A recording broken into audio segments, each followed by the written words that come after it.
besties, welcome back to my channel. My name is Ash and you are watching Smokedshelves. What day is it? Let's start with that. It is the 27th of May. I have had a very weird week. A good week, I guess, but a weird week nonetheless. We'll say it like that.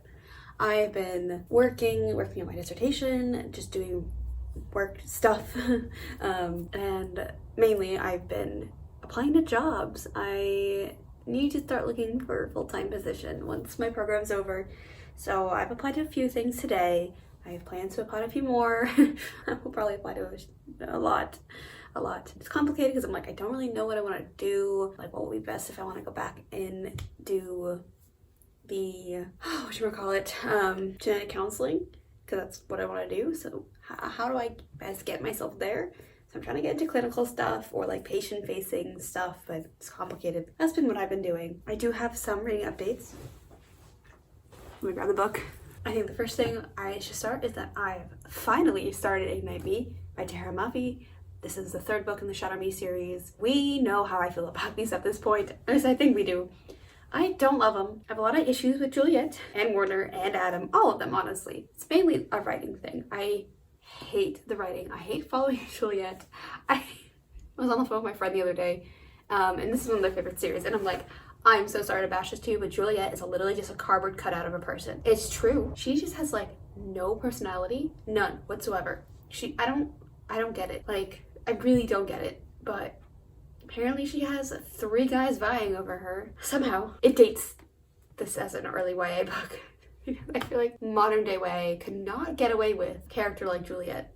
I really don't think so. But yeah, I'm like 100 pages in. It's like 400 pages, so I guess I'm a quarter of the way in. So yeah, I gotta finish this. My library loan is due in 3 days. Oh boy. So I will finish this soon. I'll probably be submitting it, handing it back to the library on the 30th because I'm working tomorrow. So yeah, I don't have a lot of thoughts on this. I really just want to finish it. I just want to finish this trilogy. I know it's not a trilogy, but I want to finish the first trilogy. You know, I've read 5 books for this series. One day I'll go on to maybe do the last 3. Except that's also like 5 more books because there's novellas. Fine, it's fine. But that is the first thing. Last night, there's another thing. Last night, I was watching TikTok, as you do at 2 in the morning. And TikTok, I'm gonna pop it up if I can, but oh no, I don't think I can because it'll be copyrighted. Anyways, a TikTok popped up and it was for the comic The Princess Southland. It's a webtoon, so it's free to read, and I'll link it down below if you're interested. But oh my god, I stayed up till like a stupid hour that night, like till 4:30, just reading it. I read through the whole first like season of it, which was 52 comics. Like, oh my god, it was a lot. And it's so beautiful. Like, the art is incredible. I don't think I've loved an art style. Yeah, I don't think I've loved an art style in a comic or like a graphic novel in so long. I thought it was so well done. And because it's on webtoon, you can play. There's like some panels that have music to it, and it was just so good. It was so good. I really enjoyed it. I mean, I gave it 5 stars because Vincent and Johnnie just, they captured my heart, you know, like when you just feel the feels, all the feels. Those poor boys just want to be soft with each other, and everyone's out to get them. And I want to fight whoever's trying to get them. It's just wholesome. I mean, it's not really wholesome. There's a lot to it, but it's so cute. I haven't even explained what it's about. I'm gonna put the TikTok up here, but like I'm gonna mute it because I just feel like that does a really good job explaining it. But in your mind, I want you to think that Give Me a Man After Midnight by ABBA is playing, because that's what's playing. Okay, that's what's playing. So that's the vibe you should be going for. Yep. I'm not gonna sing it, but you can think about it. Okay, there we go. That basically, yeah. Well, I don't know how better to explain it. I really don't. It's good. Just give it a shot if you're interested. I highly recommend it. I'm a little bit obsessed. Just a tad. I cannot wait for, I think it's like June 3rd. It's coming back soon, so like great time for me to read it. Thank you, TikTok. Thank you, the author, for landing on my For You page. Truly the best. That's everything. I don't have much else to say. I just wanted to like finally start this. I don't even know when this video is posting. I'm not gonna lie. I have no idea when this goes up. Things are out of order here. I have a lot to do in the next week, so we'll see how it goes. I'm gonna go now. I will check in soon. It is currently Monday the 30th. I have some plans with coworkers. How do I explain what we're doing? Basically, where I work, we are sponsored by another company, and the company is offering like a free experience with them because they are also like service. So I'm going to that today, and I'm very excited. I don't think I'll be able to film much because I don't feel comfortable doing that around my coworkers. It's not like they're my friends. I mean, they are my friends. They're very nice people, but it's not like I've known them for all that long. Yeah, I probably won't film much, but if I can, I will. I will explain if I do film, like what's going on, but we're going out for that. That's in like a couple hours, and then after that, we're all just going out for drinks normally, so that'll be an exciting day. And then I'm working tomorrow morning, so this should be interesting. I'm gonna have to make sure I eat something before I leave and stay hydrated because I'm not trying to feel sick for work on Tuesday. But yeah, that's the plan for today. We're going to this thing, and then we're gonna go out for drinks afterwards down the street. It'll be interesting. I'm excited. I'm also nervous because it's gonna be interesting, but it'll be fun. The other thing that I have, and I'm gonna try to talk really quick about this because I have to catch a bus soon to go drop this off, but my library hold is due today for Ignite Me, and I finished it, I guess technically this morning, but like last night before I went to bed really late in the night. It was a weird night. I was doing laundry. The laundry was having issues. I'm not gonna talk about it. You cannot see the mess that is my room right now because I'm trying to hand dry everything, but I don't actually have a drying rack. But yeah, so I read and finished Ignite Me, and I gave it 1 star. I was debating between a 1 or a 2 star. But for a book that's supposed to be considered the finale of a series, because this was the original finale, wow, did it disappoint. Like, I already feel strongly about not liking this series as it is. This book has no substance. And I feel like middle book syndrome, and it's supposed to be the finale. Supposed to be. I know she wrote more. It was literally like the first 200 pages, and I can tell you for a fact, the first 200 pages was like 3 scenes, and it was all just them talking, and it was just like love triangle mess. You know, Juliet not sure what to do with her feelings, dealing with Adam being a bitch, dealing with Warner being Warner. Oh my god. Whatever, that's fine. Then we have some stuff happen, and we're seeing more people, and they're in a situation, right? And they're like training to take down the bad guys who we don't really ever really get like anything about them. They really don't make the bad guy that scary ever. Like, you're not afraid for him. And like, I don't like to compare books, but I'm gonna compare this to the Hunger Games because I feel like this will get my point across really well. In something like the Hunger Games, you see firsthand the shit that Snow does, right? Like, you are scared with Katniss because you've seen what he's done to her. You've seen how he's a dictator and this is a dystopia and truly how people have struggled. You don't get any of that in Ignite Me. Juliet's so shut off from the rest of the world the entire trilogy and before that she doesn't really know like why really the reestablishment is bad. She's just kind of told that and follows through with that, and you don't ever see why the big bad guy is really that big and bad. You just hear him being called a coward a lot and how he hides away, and it's like, okay, but what has he done? I get that there's like famine and it's a struggle for people, but like what specifically has the reestablishment done? I just don't get it. I'm feeling really lacking because, like, again, with Hunger Games, you see how there are the like peacemakers everywhere. You see how Snow is basically like torturing kids and stuff. You see how he's the one that's like manipulating everyone to do this. You don't get any of that here. So I was never really understanding why they're so adamant about taking down the bad guy when we have like one interaction with him. Like, yeah, he's a bad guy, but like, I don't know. It's not that it wasn't justified. It's just that I feel like the justification is very tedious. So yeah, so like that was the first issue with that. And then we actually get to the part where they're past their training, and yeah, they kind of show a little bit of the training, but really not really. It's a lot more of just more love triangle bullshit. But we had a little bit of the training, and they have a plan set up. It's all like Juliet's plan, and people are just kind of like, okay, yeah, makes sense, sure. Like, people on her side, I kind of get why that would be fine. But when they enact the plan, I don't understand why other people are following her plan per se. Because, like, she just offered them a lot of instability, basically. Instability? Whatever the word is. She just offered them a lot of, like, what ifs, basically. And they were just immediately like, yeah, we love this. Let's absolutely follow this. And I just don't, it doesn't sit well with me. But sure, okay, let's suspend the belief that what her speech was, what the hell little, like, thing was, makes sense. People are inspired. Let's move past that. We get to the actual battle. Why was there like no fight? Like, Juliet is just so invincible at this point that there was basically no fight from anyone, not even the big bad guy, like, and his underlings. No fight, basically. It was just like, oh, there's so many people here. why don't I just move them all? Like, what kind of fight is that? Like, obviously she's gonna win if you make her absolutely invincible. Like, it just made it feel like there was no stakes. That's the only way I can describe it. It's just the whole fight, the whole uprising that they did felt like there was no stakes to it, no actual consequence for them going into it. And like, yeah, one of the characters got injured. I mean, a few of them did, but like one of the characters got injured, but he was fine because they have healers. So it's like, it just feels like there's no stakes for any of these. Like I said, I almost gave it a 2 because there are some good moments to it.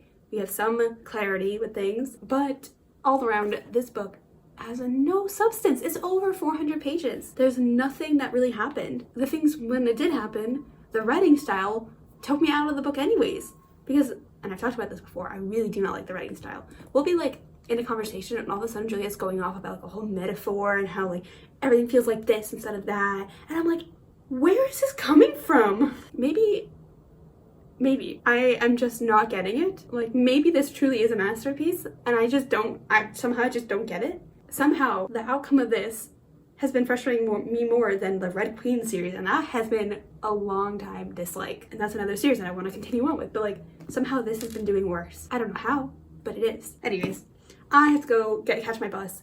I'll probably rant more about this later when I don't have the book in my hands anymore, but 1 star. I'm like, is it worth me even considering going to the second half and like doing 5 more books in the series? No, probably not. Will I do it eventually one day if I have nothing better with my life and kind of want to torture myself? Yeah, maybe. It's a quick read. Like, I'll give it that. It reads very quickly because half the pages are just like 1 word a line. Again, we don't have to talk about the writing style. Maybe one day, maybe if someone can convince me why I would like the second trilogy more than the first trilogy, let me know. But for right now, oh my god, my hatred is just like simmering, like even more. And I don't give a lot of books 1 stars, we know this. The series has been like 2 stars all around. Yeah, no, we finally did it. We finally like somehow lost even that. Anyways, I'm gonna go return this book to the library and I'll check in with y'all later.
Hello, it is Wednesday, the 1st of June. Happy Pride, bitches. Happy Pride. It is about 10:30 in the evening right now. You can kind of see it's getting dark.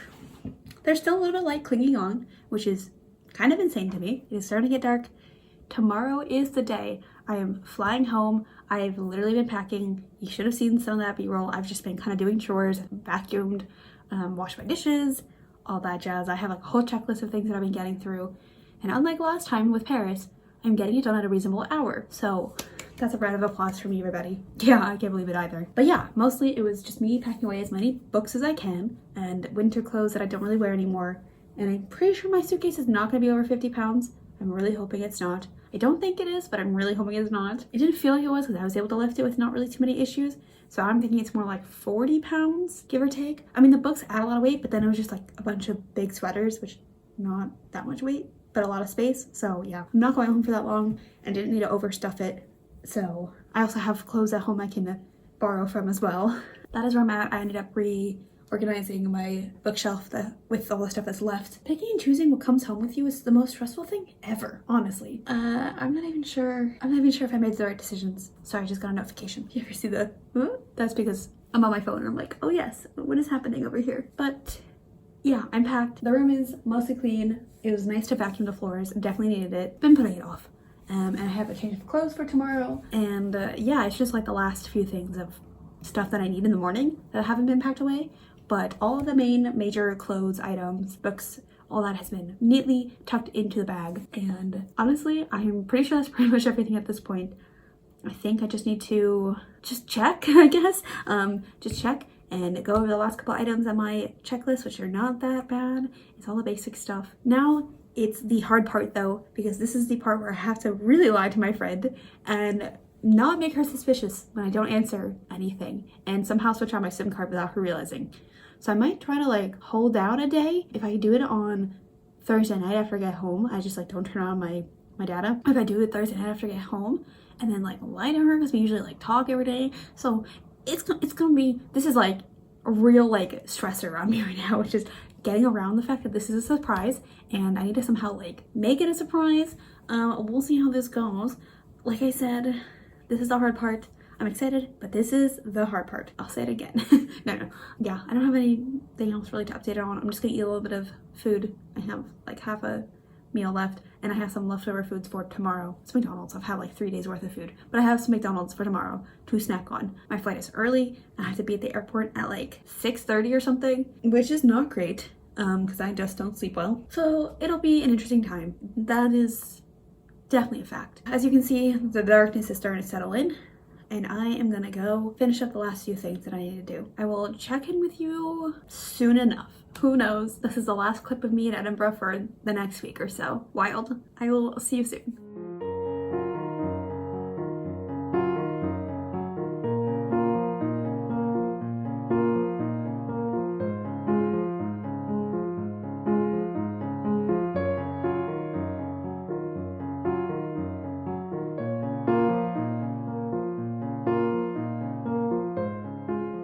Hi, so it has been a long time since I've been in a car. I didn't expect to see that happen so soon. It is Friday, June 3rd. I'm home. I am finally home, and I have a story. And this will be a fun one for me, honestly, because it's been a long last day or so. But let's just talk about the story of how getting home was the absolute worst nightmare I've ever had. And I'm sorry if you hear like car noises. I'm doing my best with this, but like, absolute worst nightmare ever getting home, ever. I had a flight that was direct from, I don't even know where, sorry, I do know where, from Edinburgh back to Newark, and, because I live in New Jersey, and so I had a flight. It wasn't originally that planned. I was originally supposed to do a connecting flight because there was just no direct for a while, and they popped one up a few days ago, and my mom and I were like, let's do it. So I originally was supposed to have a connecting flight to Toronto, and then Toronto home. Right? Mom a few days ago texted me. She goes, hey, I saw there's a direct flight that just popped up. Let's do it. I said, yes, please. This will get me home way earlier because it was like a 3-hour layover in Toronto. And so that was the plan, was a direct flight at like 9:45 in the morning with the plans to be up early at like 1 in the morning, my time, maybe like 1 in the morning, something like that. Not that far after when the flight was supposed to leave to get to me. My mom texted me. She goes, just a heads up, your plane is already delayed a little bit because of weather. I was like, oh boy, okay, that's fine. She goes, yeah, there's some really bad like thunderstorms here. We were kind of expecting it. Hopefully it's not too much of an issue. I said, yep, I hope not. So I was like, all right, I'll keep an eye on it and whatnot. And so I went to bed. I woke up at 4:45, which is when I had planned to waken up. That's how early I need to be up to get to the airport on time. I was planning to be awake at that early time, which is great. So I woke up at 4:45, my alarm goes off. I didn't sleep well because, you know, when you have to be up early and your body is just like, I don't want to miss my alarms. So you kind of just don't really sleep. You like half sleep. So that was what happened, which is fine. So I woke up at 4:45 and I checked my phone and, you know, it's like 11 something at home. So I know my family's up still. And I saw that the flight was delayed even further, like 5 hours at this point. And I was like, I texted my mom. I said, hey, just a heads up. Flight's delayed. I'm gonna go back to sleep for a little bit longer since I don't have to be up so early. My mom was like, okay, just keep an eye on it. I was like, yeah, I'll wake up like every hour or so just to check it. So I woke up again at 5:30. No issues with the flight. It was still showing delayed. And I was like, okay, still showing like a noon departure, so I can go back to bed for a little bit longer. Keep in mind, like, it takes an hour. I was gonna walk over to the tram stop, take the tram over to the airport, which takes like 45 minutes to get there, like closer to an hour if it's kind of slow. So I was planning to like leave early to have 2.5 hours at the airport because I knew it would take a while. Didn't want to like pressure anything because it's also the Jubilee, so it's 2 bank holidays, Thursday, Friday, when I was flying on Thursday. I was like, all right, went back to bed.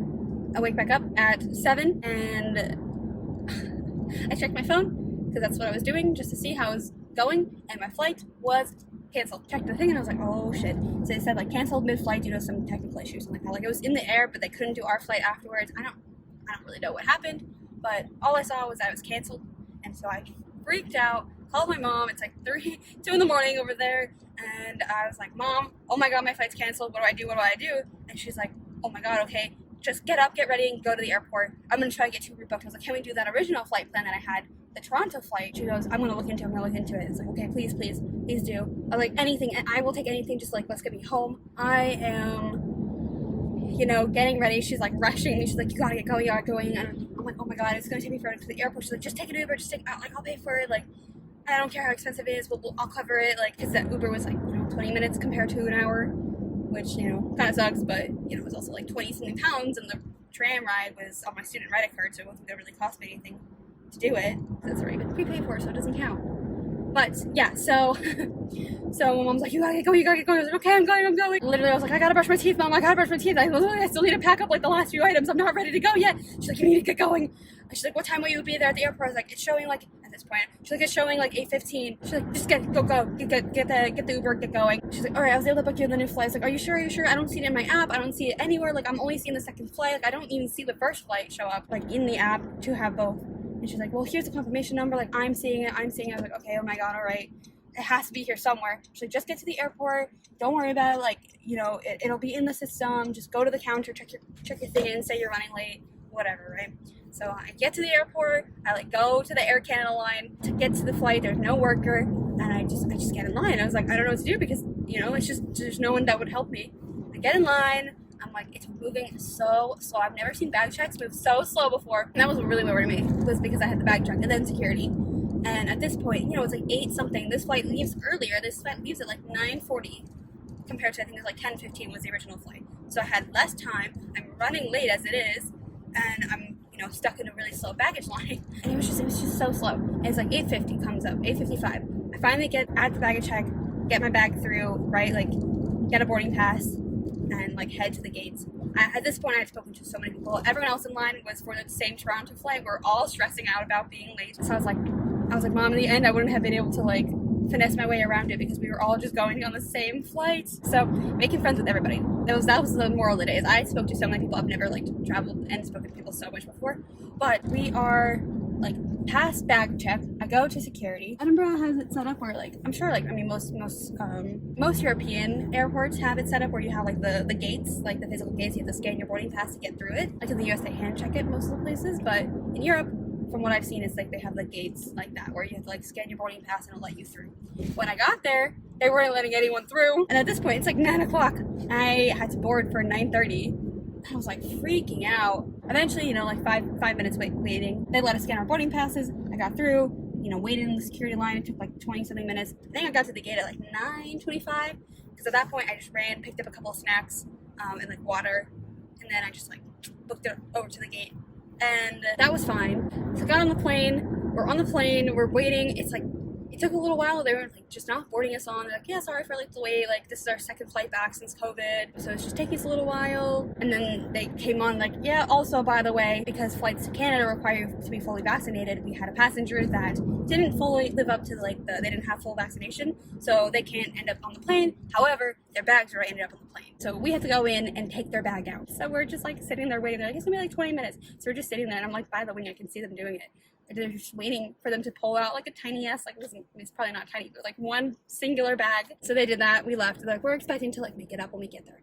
They did. We landed on time, even though we were an hour late leaving. And then we landed. They're like, okay, anyone who has a connecting flight can get off first. That's how Canada's doing flights right now. Connecting flights get off first, and then if you don't have a connecting flight, you'll get off the plane afterwards. Half the plane had a connecting flight. So we're all getting off. We go through security to get back to Canada's border. I had a 3-hour layover at this point. Yeah, that part was fine. And we get there, and a plane before mine going to the same location through Air Canada got canceled. My flight was through United. Air Canada flight got canceled. My flight got delayed. And I was like, oh no, what's going on? Turns out there was more storms. I was like, okay, so at first it was just showing like a little bit delayed. No, that was not ended up being the case. It ended up delaying. The flight was supposed to take off at like 4 p.m. basically, and ended up being delayed until 7:30, almost 8 p.m. So the flight was just delayed so long. We were all stressing. Like, flights were getting canceled, flights were being delayed. Any flight going basically across the eastern seaboard was just delayed or just canceled, and it was such a mess. Eventually, after multiple delays and multiple worries that our flight was going to be canceled,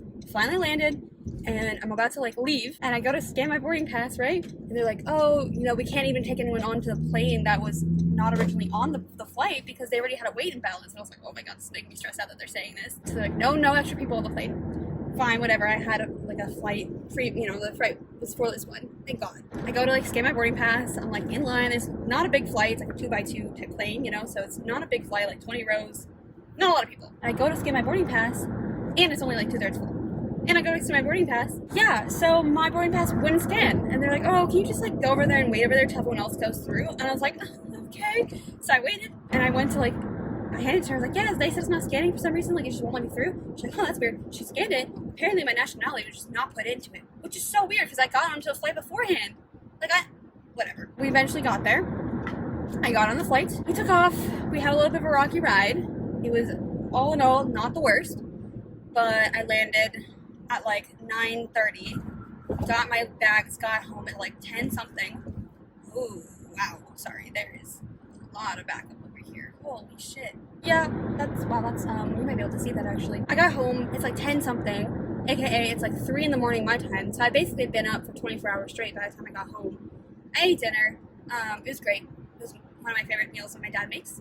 But I ate dinner. And yeah, it was an interesting day. Like, I feel like I'm toning it down. I was talking to everyone because like everyone was just having issues. They were telling their stories about how their flights got canceled or yada yada. It was crazy. It was a crazy day.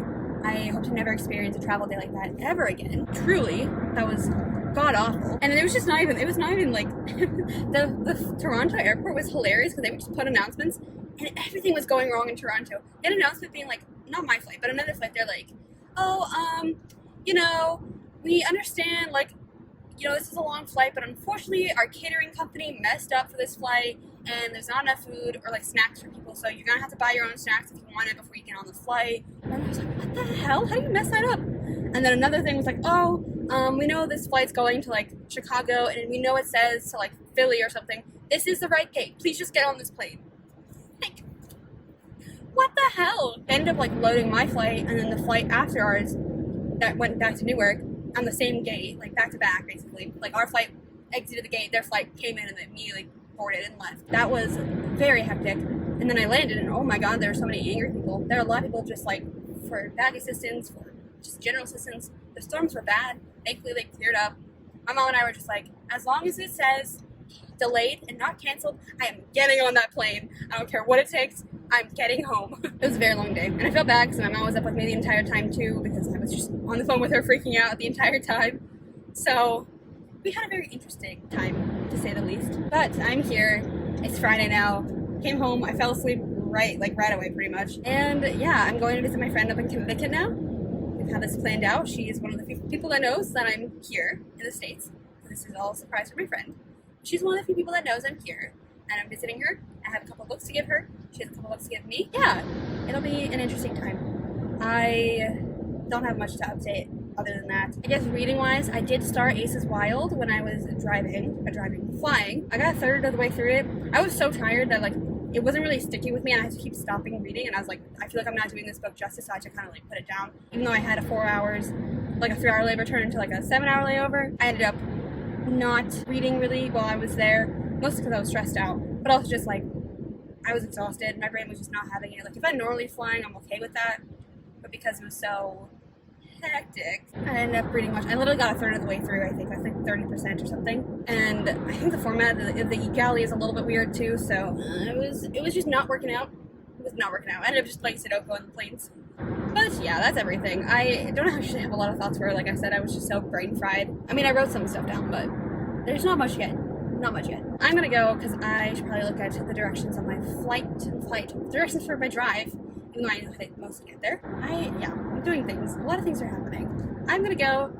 This was a great chat. I really feel bad for myself in the future because this was a very long clip for me just ranting about my entire day yesterday. I'll check back in with you soon enough.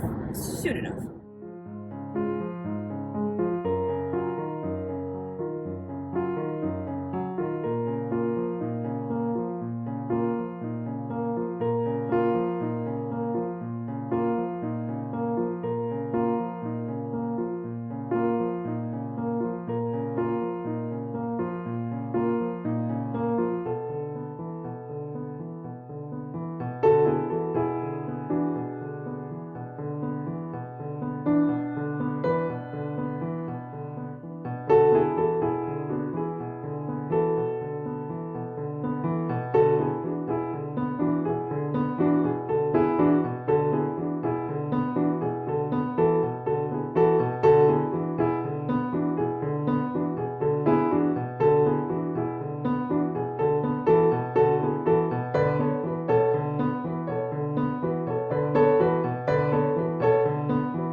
new haircut? Oh my god.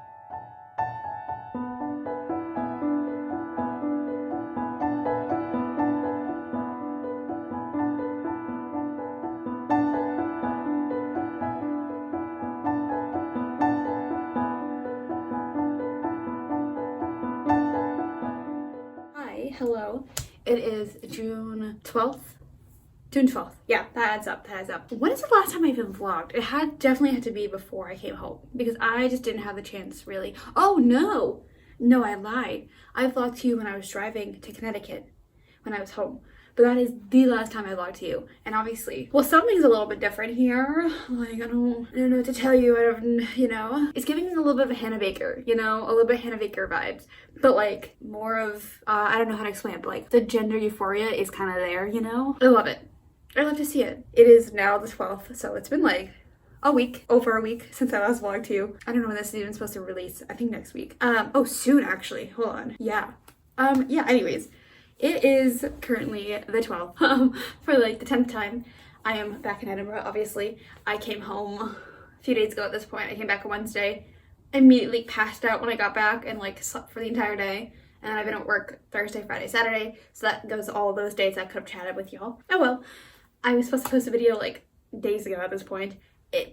At this point, by the time this vlog goes out, that video will be out because I'm about to edit it like right after I finish this clip. I did just want to catch up on reading stuff. Sorry, don't mind me. I'm literally taking off my shoes. But yeah, reading stuff. I have started reading some things. It's been a weird time. I started the first book on the plane, like on the plane ride home, but I was so exhausted after that whole story. I don't even know if I mentioned it, but like it just took a while. I ended up reading it like more of coming back to Edinburgh, and then like I finished it up when I got back like Wednesday or something, I think. Thursday maybe. That book is Aces Wild by Amanda DeWitt. I had an arc for it for a while now and I just meant to get to it a while ago, but it finally just happened. I gave this one 3 stars and I wrote a review on it, obviously, because it was an arc review, and I don't even remember what I wrote. You would think I would have a lot of memory about what happened, but like, and like my thoughts, but like not really, but also yes, but also no. Let's just chat. I think in terms of concept, love the concept. Incredible. 10 out of 10, ace cast, doing a heist. Thank you very much. I need this every day in my life. Execution, not quite there. Like a 5 out of 10, 6 out of 10, I love the characters. I really enjoyed them. They grew on me. I wish we learned a little bit more about our cast. I mean, obviously we're in Jack's head and it's a single POV. And so something like, I can't believe I'm comparing it to it because they're very different stories. But something like Six of Crows that has multiple POVs, you can get into everyone's head and learn about their backstories and stuff. We don't really get that in Aces Wild. And I think that's something I wanted. I feel like if you're ever going to do a heist, you have to like properly introduce everyone and like their skill sets and just their background. And I feel like we weren't given that. We got some of it because we are in Jack's head and they're his friends. They get to interact, a decent amount. But I would have loved to like know more about their personal motivations. Like, why are they so easily helping Jack out? Yada yada, whatever, but that's not here nor there. It's definitely just something I wish we had more of. For sure. I will let that one slide. But I did also just find some of the pacing to be a bit off, which is unfortunate. I think we were spent too much time on the introduction, and then every time Jack would do something with the like heist type stuff, it would all go wrong, and then the ending was kind of just like a rush. Oh, we fixed it. Here we go. Everything solved, everything saved, And I'm like, yes, we had a lot of struggle, but it was all like very preventable, I guess. Not fully, but like somewhat. And just Carlivaro, the evil cartoonish kind of guy, he felt kind of cartoonish to me. He had to just like, not back down in a sense, but like back down by the end. And it just like, it all felt a little bit pointless. Like just a tad pointless, a tad. So like, that's unfortunate. It wasn't bad per se. I just felt like the stakes were never really high for what we were kind of told it to be. Like, it didn't really feel like the stakes were all that high. Like, not much heist happened in a heist book. There's definitely more around like the ideas of friendship and family and just all of that, like relationship stuff, rather than heist stuff. As much as I wish I could have loved it more, it was still a fun book. It was a fun time. I read pretty quickly once I got into it. I did struggle through the first like third of the book though, and that could have just been the flying situation, but that could have also just been like, it was a slow start. Because we didn't really meet the cast of characters until 40% into the book. Like, I mean, we met them, but we didn't see them in person until 40% of the book. Like, they weren't all together. until then. And I'm like, that's just a lot of setup, you know, for a heist book. So for 40% of the book to be like prequel stuff to the heist, and then another 10-15% was like prepping. Like I said, pacing was a bit odd, but overall, it wasn't a bad book. Definitely can see why others will definitely love it. And, you know, beyond that, there's always, you know, a need for more ace literature, like, and so I'm glad this is adding into it. Really excited to see what Amanda DeWitt does in the future, because I know this is their debut, and I'm excited to get more ace rep from them, honestly. I think they'll do a good job. I just hope in the next one the pacing is a little bit better. But I do at least appreciate that when there were like big reveals coming up, we were given the information to figure it out ourselves. Not that much earlier, honestly, at least me. I mean, I'm just a little dumb, but like the big reveal that we get, like I figured it out maybe like a couple chapters beforehand. And so like it's not that much longer, but like, you know, it's kind of satisfying to be like, ah, yes, I was right, but here are all the clues that lead up to it. And like, yes, it's kind of obvious in hindsight, but like leading up to it, you're like, oh, okay, you know, whatever. But overall, like I said, not a bad book, not a new fave, but I'm glad I read it, and you know, it was a great addition to my Pride Month reading. Yeah, that's the first book.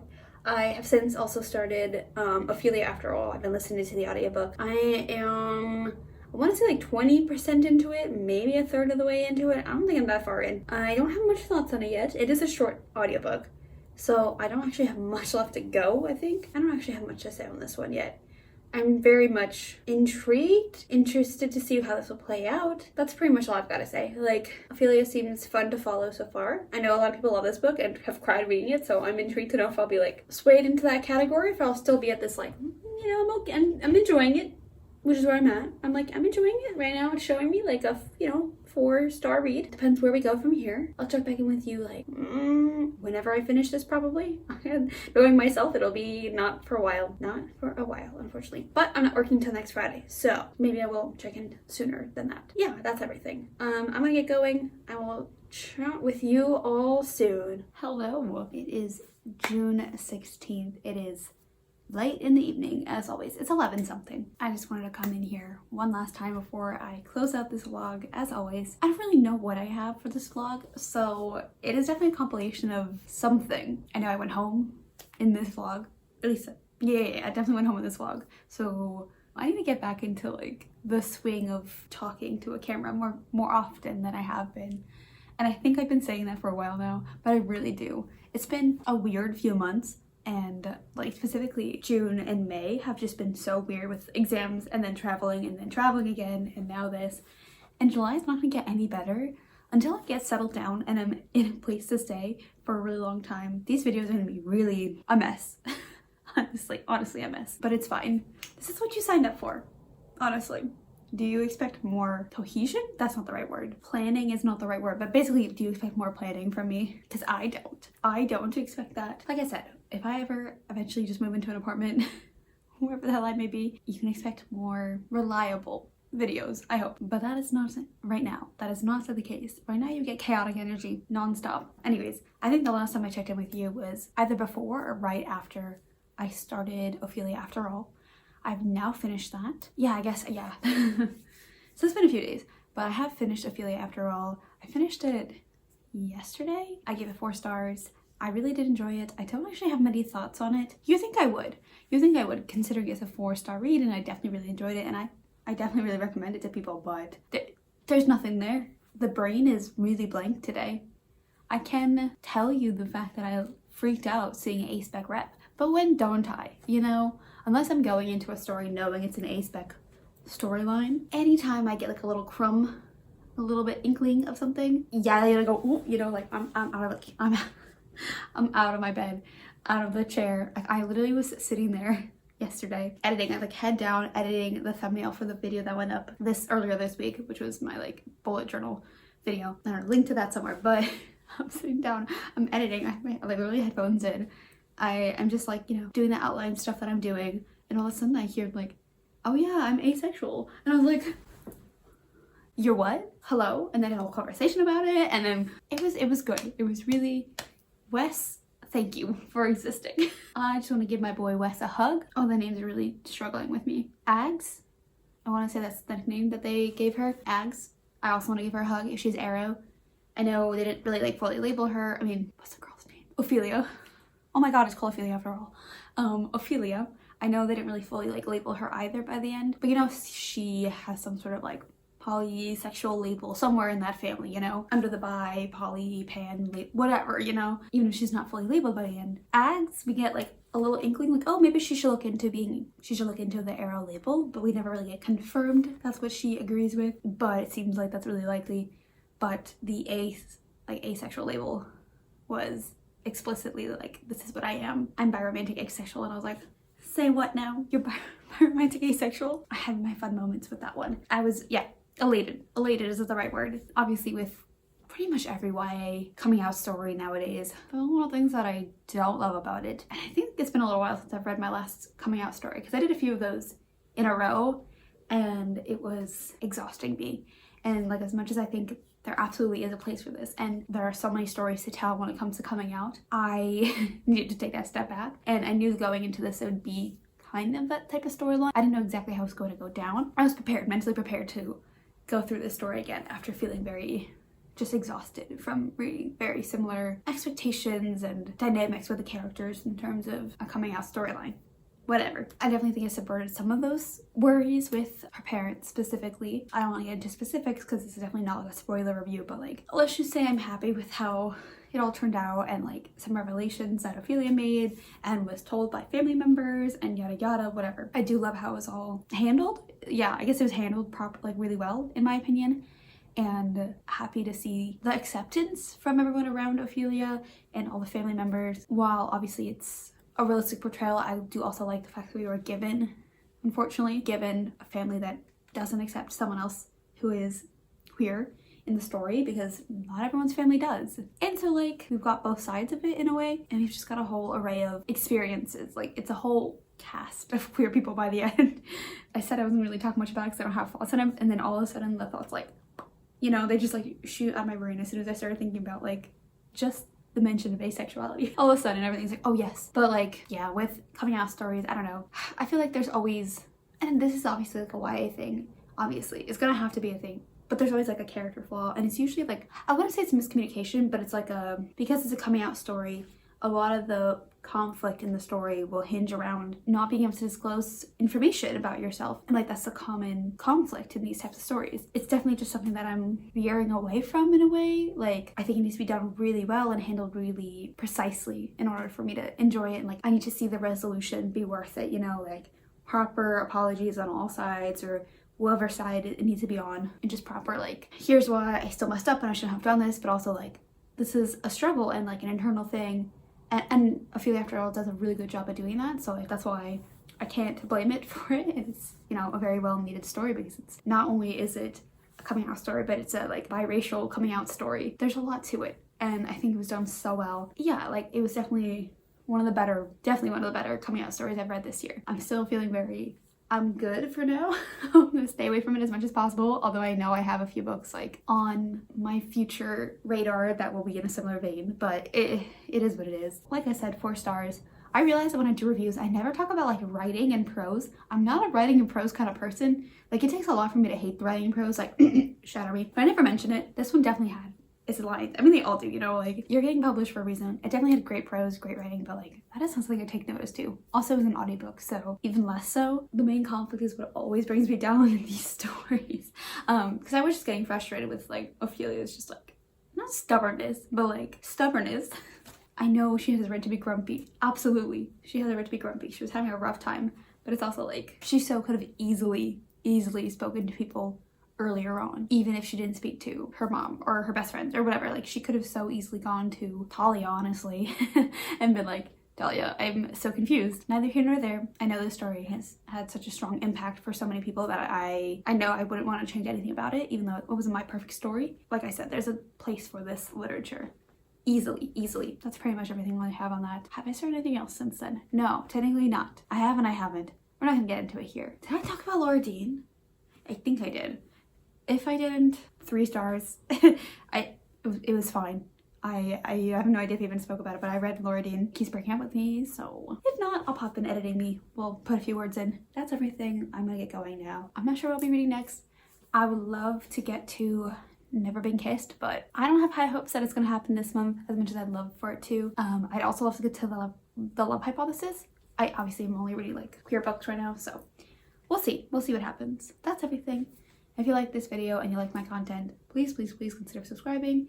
It would mean the absolute world to me if you did. Why did I say that first? That was, wow, I'm having a moment. I'm having a full-on moment. If you like this video, give this video a big fat like down below. Comment down below if you read any of the books that I've read in this vlog. I honestly don't know what I have and haven't read in this vlog at this point, but if you've read any of them, let me know. And yeah, I'm good. I'm doing good here, guys. And like I said before, subscribe to me. I'll catch you in my next video. Bye.